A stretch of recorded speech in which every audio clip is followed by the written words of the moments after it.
నా పేరు పుట్టిపాడు బాబు, ప్రొద్దుటూరు రజక వెల్ఫేర్ అసోసియేషన్ అధ్యక్షుని.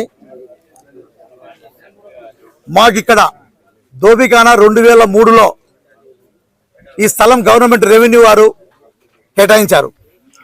2003లో కేటాయించినటువంటి ఆధారాలు, సైట్ యొక్క వివరాలు కూడా ఇందులో ఉన్నాయి.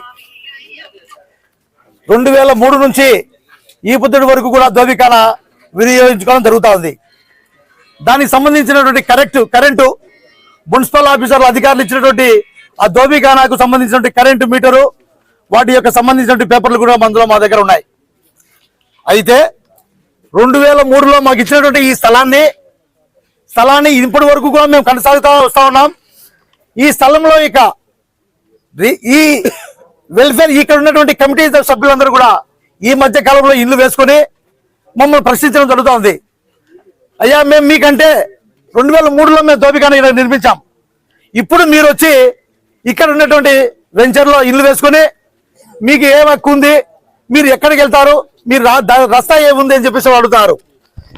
మేము దోబిఖానాకు ఆ రోజు నుంచి ఈ రోజు వరకు కూడా ఆ గేటుకు బియ్యం వేసుకొని మా పనులు నిర్వహిస్తూ వస్తున్నాం.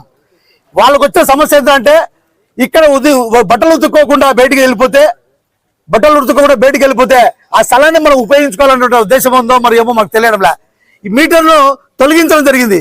మున్సిపల్ అధికారులను మేము అడిగితే కరెంటు బిల్లు మీరు చెల్లించడం లేదా అని అడిగితే కరెంటు బిల్లు మేము ఖచ్చితంగా కంటిన్యూ చెల్లిస్తామంటారు. మరి కరెంటు ఎలక్ట్రికల్ డిపార్ట్మెంట్ అడిగితే కరెంటు కట్టకపోతే మేము మీటర్ తీసేసామంటున్నారు. మరి ఎక్కడ ఏం జరుగుతుందో ఒకసారి మీరు ఆలోచన చేయండి. ఇక్కడ రజకుల యొక్క బాగోగుల విషయంలో మీరు కనుక అన్యాయం చేస్తే సమాజం అంతా కూడా ప్రజలను ఎట్ట ఇబ్బంది పెడతామని చెప్పి మన పొద్దుటూరులో ఉన్నటువంటి ఎమ్మెల్యే గారి దగ్గర దృష్టికి తీసుకోవడానికి మేమందరం సిద్ధంగా ఉన్నాం.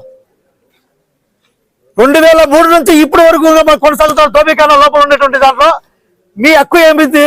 వెంచర్ మేము లోపల వన్య ప్రాణాలన్నీ కూడా బట్టలు ఉత్తుకునేటువంటి వాళ్ళందరికీ ఇబ్బంది కలుగుతుంది అనే ఉద్దేశంతో మేము అక్కడ ఫినిషింగ్ చేసుకోవాలని చెప్పేసి ఏర్పాటు చేసుకున్నాం. ఆ ఫినిషింగ్ కనుక అడ్డుకుంటున్నారు. బట్టలు కావాలంటే ఉత్తుకున్నాయా, మీ ఫినిషింగ్ ఏం పని ఉంది? మీ గేట్ వేసుకోవాలంటే నీట్ గా వేసుకుంటామంటే గేట్ మీకేం పని అవసరం ఉంది? పోతానండి రావండి అంటున్నారు, మళ్ళీ వచ్చి బిగా వేస్తారు. ఒకటికు మేమేం అబ్జెక్షన్ చేయడం లేదు అంటున్నారు, ఒకటికు మీటర్ లేకుండా చేశారు. అంటే మీ ఉద్దేశం ఏమని ఉంది? మీకంటే ముందు మేము దోబిఖానా ఏర్పాటు చేశాం. మా దోబిఖానాకి ఎందుకు ఇంత అరారత్తు చేయాల్సిన అవసరం మేమేమొచ్చింది? మీ వెంచర్లో నుంచి మీకు రావడానికి మీరు దారి ఏర్పాటు చేస్తాం, మీకేమీ ఇబ్బంది లేదని చెప్పేసి ఆ రోజు చెప్పడం జరిగింది. వాళ్ళు గేటు గోడ కట్టేటప్పుడు ఈ పొద్దు ఏమంటున్నారు, మీకు ఏమైనా ఏమున్నాయి కాగితాలు తీసుకురండి, మీ కాగితాలు ఏమున్నాయి తీసుకురండి అని చెప్పేసి మాట్లాడతారు. మేము డెవలప్మెంట్ అనేది మా దోబిఖానాకు సంబంధించినటువంటి విషయం పట్ల, మా కమ్యూనిటీకి సంబంధించిన విషయం పట్ల డెవలప్మెంట్ చేసుకోవడం కోసం ఏ పనులు చేసుకోకూడదు. కేవలం బట్టలు ఉత్తుకోండి మీరు అంటున్నారు. మరి బట్టలు ఉత్తుకోవడానికి కూడా మీరు ఎందుకు బియ్యం వేశారు? ఈ కంప్యూటర్ యుగంలో కూడా రజకులను దౌర్జన్యంగా మా బీగాలు వేస్తారంటే సమాజం ఎట్లా పోతుందో ఒకసారి మీరు ఆలోచన చేయండి. మమ్మల్ని మెచ్చుకొని మెట్టకాలం వేసుకుంటున్నారు తప్ప మాకు ఏమాత్రమే కానీ సమాజంలో గౌరవం ఇచ్చేటువంటి పరిస్థితి కనపడట్లే. గవర్నమెంట్ ఇచ్చినటువంటి స్థలాన్ని కూడా మీరు సద్వినియోగం చేసుకొని కూడా మమ్మల్ని అడ్డుకుంటున్నారంటే ఎంతవరకు ఇది కరెక్ట్ అని చెప్పేసి ఒకసారి ఆలోచన. అందరికీ నమస్కారం.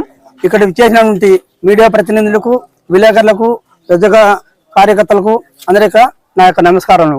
ఇక్కడ మోడిపల్లి ఉన్నటువంటి దోబిఖానాలో ఉన్నటువంటి సమస్యల గురించి ఈరోజు మనము సమావేశం ఏర్పాటు చేసి వారి యొక్క సమస్యలను, బాధలను మీడియా దృష్టికి తీసుకొచ్చినాం. గతంలో 23 సంవత్సరాల నుంచి దోబిఖానా స్థలము ప్రభుత్వం కేటాయించిన తర్వాత దాన్ని ఎప్పుడూ లేనివంటి ఇబ్బందులు ఈ బుద్ధి వస్తున్నాయి. ఆ స్థలాన్ని అన్యాక్రాంతం చేసి వీళ్ళు అమ్ముకోవాలనే ఉద్దేశంతోనే ఉంటారు. ఏ విధంగా ఉండారో అయితే మనకు అర్థం కావడం.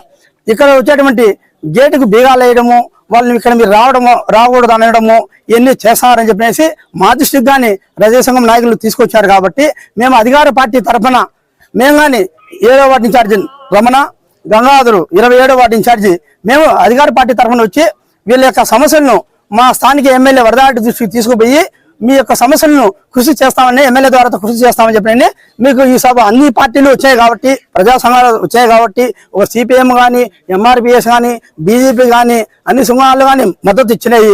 ఆ సంఘాలతో పాటు మేము అధికార పార్టీలో ఉండి కులానికి మేలు చేయాలనే ఉద్దేశంతో పార్టీ తరఫున వచ్చి మేము ఎమ్మెల్యే దృష్టికి తీసుకుపోయి పరిష్కారం చేస్తామని చెప్పి మీ అందరూ సమాపకంగా తెలియజేస్తున్నాను. సత్యనారాయణ, సిపిఎం కార్యదర్శి, ప్రొద్దుటూరు. ఇక్కడ వచ్చినటువంటి రజకుల స్థలాన్ని కూడా ఆక్యుపై చేసుకునే దానికి ఎంత దుర్మార్గంగా తయారైందో మనందరం చూస్తాం. ఈ కార్యక్రమానికి వచ్చినటువంటి ప్రతి ఒక్కరికి పేరు పేరున విప్లవాభివందనాలు. ఈరోజు దళిత రజకుల కోసము కేటాయించినటువంటి ఎకరా 36 సెంట్లు 2003లో వాళ్ళకు రజకుల వృత్తి కోసము పనిచేసేదానికి ఏర్లు అన్ని ఎక్కడ చూసినా ఎండిపోయి ఉన్నాయి.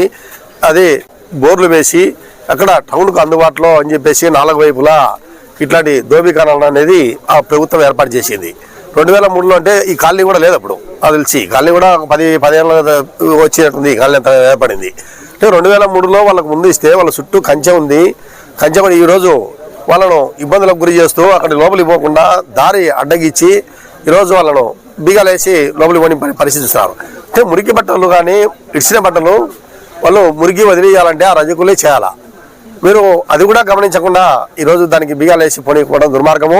నేను చెప్పదలుచుకున్నా, రజకులతో పెట్టుకుంటే పరిణామాలు వేరుగా ఉంటాయి. రజకులు మురికి బట్టలే కాదు వదిలించేది, అక్రమార్కులను కూడా వాళ్ళ దుర్మార్గాన్ని కూడా వదిలిస్తారని చెప్పేసి తెలుసుకోవాలని చెప్పేసి నేను సందర్భంగా చెప్పదలుచుకున్నాను. ఎందుకంటే ఎక్కడ భూములు మీకు సరిపోవడం లేదు, ఏం దొరికితే వదిలిపెట్టడం లేదు. ఆ ఎకరా 36 సెంట్లు వాళ్ళ రజకులది కూడా మీరు ఆక్రమించుకునే దానికి ఈరోజు మీరు ముందుకు వచ్చారంటే ఎంత దుర్మార్గమైన ఆలోచన. కాబట్టి ఆ రజకులకు కేటాయించిన స్థలాన్ని వాళ్ళకి ఎటువంటి ఆటంకం జరగకుండా వాళ్ళ బీగాలు తీసి వాళ్ళకు ఏవైనా పనులు చేసుకుంటే వాళ్ళకి సానుకూలంగా సహకరించాలని చెప్పేసి, లేని పక్షంలో దీని పెద్ద ఎత్తున ఆందోళన కూడా తీసుకుపోతామని ఈరోజు ఇప్పుడు బీగాలు కూడా పాల్గొడతాం. బేసిన బీగం కూడా పాల్గొట్టేసి రేపు ఎంఆర్ఓ వాళ్ళు ఏదో నిర్ణయించుకున్నారు. వాళ్ళు దానికి పూర్తి సహకారం మద్దతు సిపిఎం పార్టీగా మేము ఉంటామని చెప్పేసి విజ్ఞప్తి చేస్తూ ఉన్నాము.